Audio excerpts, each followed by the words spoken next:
Don't speak, don't say anything. Words that have lingered through my mind for quite some time. I trusted you, and you took advantage of my trust. Oftentimes, I would see you at gatherings and how I wanted to lunge across the table and grab you by your neck and wait until you took your last breath. But I'm Christian, so that gets me every time. But as God is my witness, I know he will be my vindicator. So I say to you, rest while you can. You see, he thought that by telling me not to speak that he could silence me, but what he ignited in me was an ability to speak, but not only to speak, but to speak with purpose. How I wished in that time I had not been selected. I would have been rejected and overlooked. Funny. When I pushed forward to 10 years in my life at a moment when I should have been selected and not rejected and not overlooked, that was not my story. You see, I'd applied to the job 5 times, and every time I applied with a friend. Their names were Stacy, Amanda, Samantha, Heather, and Jennifer. My name was Jessica. So as I sat in the interview room waiting for the woman calling out, "Jessica? We're looking for a Jessica?" She never once even glanced in my direction, thinking that couldn't possibly be the profile of a Jessica, the one I spoke to who said, "I would really like to work for your company," and agreed. "You know, in fact, I think you would be a great asset to our company." Perhaps she didn't hire me because she didn't like the name Jessica. But as an African, I have multiple names for her. In fact, it's Jessica, Ikuya, Abia, Opoku. She could have picked any of them, but I guess she just didn't like any of those names. Or perhaps in that moment it dawned on me, I realized that I was different.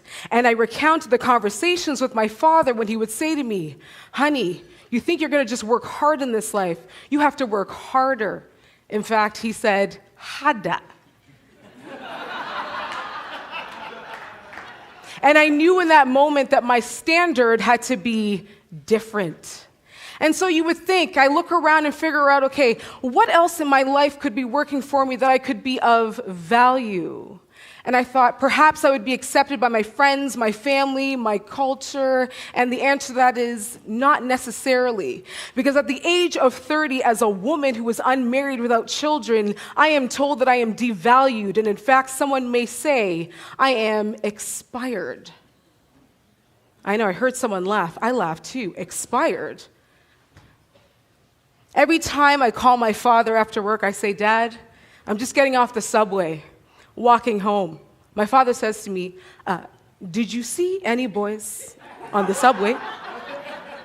Did you talk to any boys on the subway?"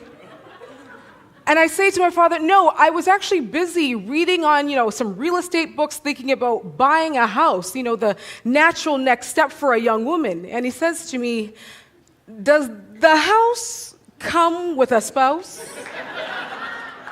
And I say, "Dad, I don't know. That's not how they usually do real estate. I don't know people selling spouses with houses." And I get it. My parents, they love me. I get it. My friends, family, my culture, they love me. But sometimes they need to realize that the words they are speaking to me is sometimes killing me.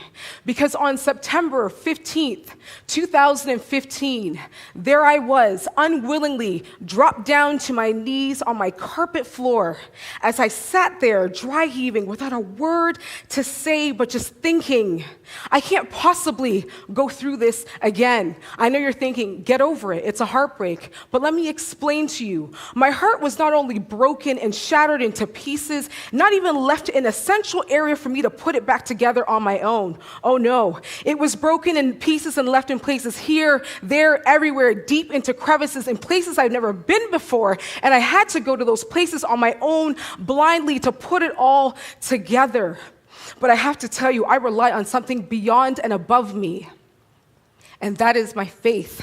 Because based on my faith, I know that everything that I've gone through is for a reason.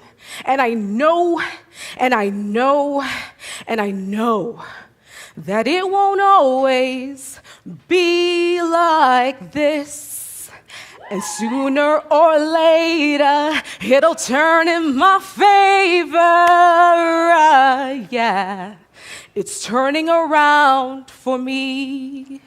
So I keep pushing, knowing the turnaround is on its way.